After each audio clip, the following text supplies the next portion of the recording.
mugamba mutya mwenna abali ku channel yaffe eyitibwa Kyayiti YouTube channel yaffe kyembasaba mugende maaso n'ogyegattako kigenda kuba kirungi nnyo n'ekirala likinga video kati waliwo omukyala ambuuzizza nti ku ddagala eryo lyonna eryongerako amatama ettama lya Nabunnya nga mukitegeera kati omukyala abuuzizza nti ddagala ki erisinga okubeera nga lyanguya n'okubeera nga liteekako ettama mu bwangu.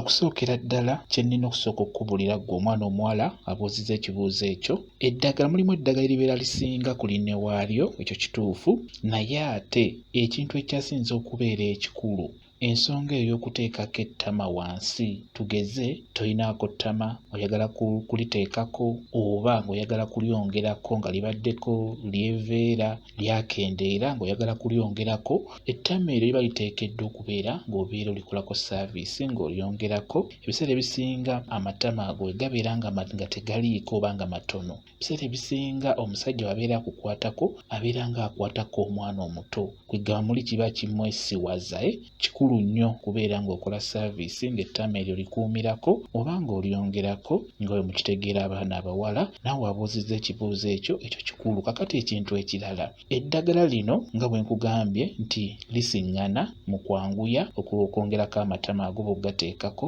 naye ekyasinze okubeera ekikulu gwe ali mu kukikola ye gwe akyasinze okubeera omukulu. Olina okuba nga ekintu ekyo ky'okola okitegeera, ekirala ng'ate oli mukkakkamu ng'okikola.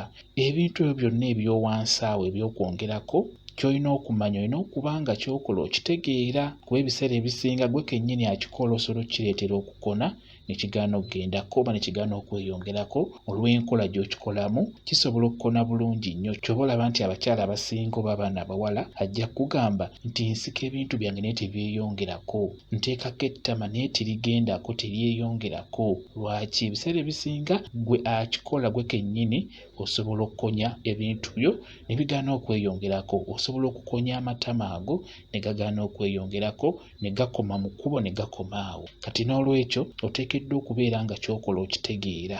Ekyo kikulu nnyo. Kakati obadde obuuza eddagala nti ddagala ki eryanguya esobola okwanguya ewantu awo amatama ne gabeera nga gagendako. Eddagala lye nsobola okugamba erisobola okwanguya mu bwangu, singa ofuna magejjo n'ofuna n'omuzigo omuganda, magejjo n'omwanika bulungi nnyo, tomwanika mu kasana, omwanika mu kisiikirize oba mu nnyumba, waakala musekule, olina kumusekula, olina okufuna magejjo ng'awerako ebikoola, musekulire mu kinu oba mu kanu osobole omukolamu ensaano, musekula bulungi nnyo ng'ensaano eyo w'ogisengejja mu kasengejja paka bw'onaafuna ensaano entuufu ejja okukola ekyo kye twetaaga. Kati bw'omala okufuna ensaano eyo oteekeddwa ogigatta mu muzigo omuganda.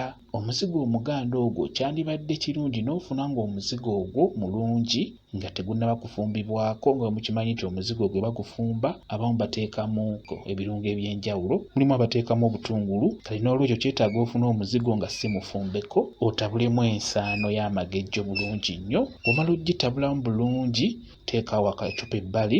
Wuliriza ebintu bino bikulu nnyo gwe wenna. Nkusaba ofune akamweno oba ofunaako akasalako enviiri z'owansi. Salako enviiri ezo ziggweeko bulungi nnyo, sigaze kabumba oba kawalaata wansi.